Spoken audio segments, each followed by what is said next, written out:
Shalom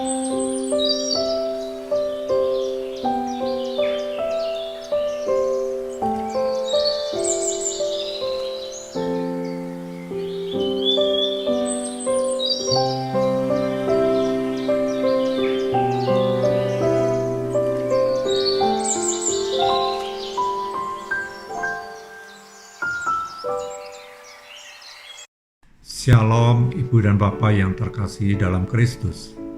Kita berjumpa lagi dalam Weekend with Jesus bersama SEP Santo Yohanes Penginjil Surabaya. Pada kesempatan ini kita akan merenungkan firman Allah yang diambil dari Injil Matius bab 1 ayat 16 sampai 24. Diceritakan di dalam Injil itu tentang Santo Yosef yang bertunangan dengan Maria. Namun sebelum mereka resmi menjadi suami istri, diketahui bahwa Maria itu telah mengandung dari Roh Kudus. Peristiwa seperti itu bagi kaum Yahudi, bagi bangsa Israel, tentu akan menjadi aib keluarga yang begitu memalukan. Dan terlebih-lebih kepada pihak perempuan. Dia bisa dituduh berbuat zina dan hukumannya adalah rajam, hukum rajam sampai mati.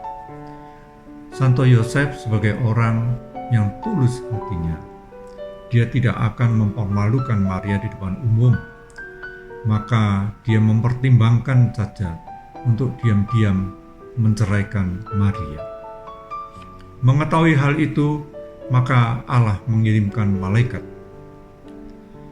Melalui mimpi yang dialami oleh Santo Yosef, maka malaikat itu berkata, "Hai Yosef, janganlah kamu takut untuk mengambil Maria sebagai istrimu, sebab dia akan mengandung dari Roh Kudus. Dan hendaklah anak yang lahir itu nantinya kau beri nama Yosua atau Yesus, yang artinya Sang Juru Selamat. Dan dialah nanti yang akan kuutus untuk menyelamatkan umat manusia dari segala penderitaan atas dosa-dosanya." Ibu, Bapak sekalian, kalau kita berbicara tentang mimpi pada zaman sekarang, mungkin orang tidak lagi care atau peduli tentang mimpi itu. Alah, mimpi itu kan hanya sebagai bunga-bunganya orang tidur. Ya gitulah. Kalau orang itu kebanyakan tidur, maka mimpi yang aneh-aneh seperti itu gitu. Namun lain halnya dengan umat-umat pada waktu Perjanjian Lama. Mimpi itu merupakan suatu sarana komunikasi ilahi, dan malaikat-malaikat itu adalah utusan Allah. Ibu Bapak yang sekalian, demikian juga dengan Santo Yosef. Ketika dia menerima mimpi itu dengan suatu pesan bahwa dia harus berani menerima Maria sebagai istrinya, karena dari padanya nanti akan lahir seorang juru selamat yang diberi nama Joshua.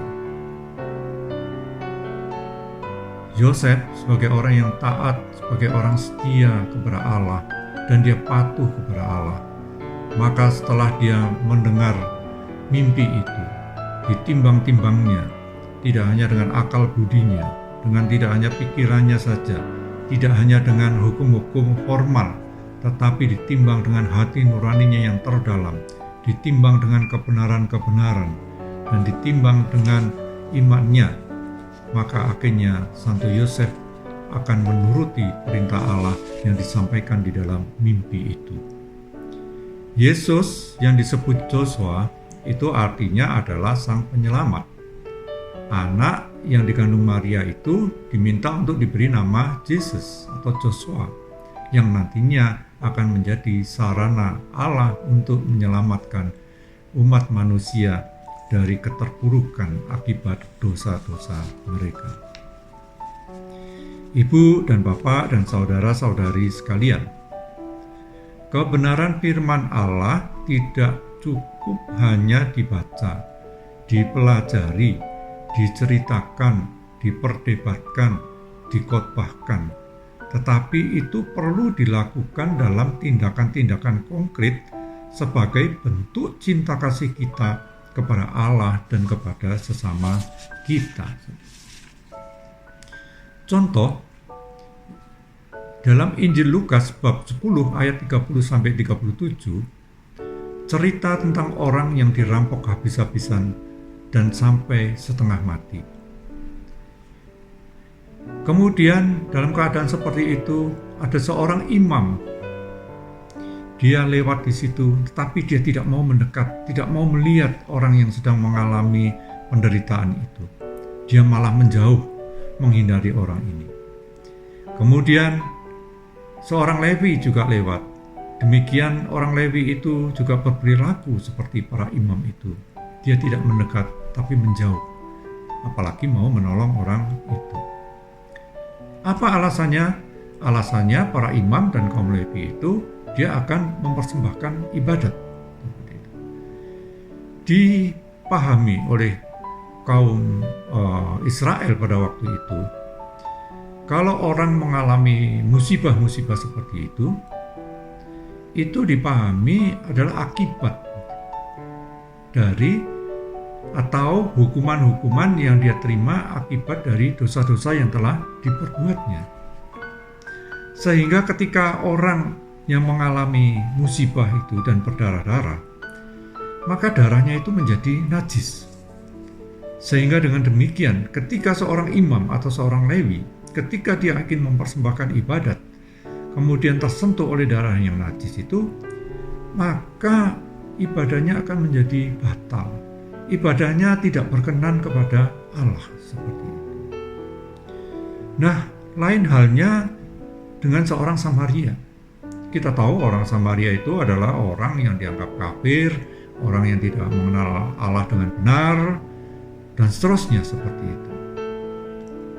Orang Samaria ini, dia ketika melihat orang yang sedang mengalami penderitaan ini, dia buru-buru datang, mendekat, kemudian dilihat, diamat-amati kenapa orang ini.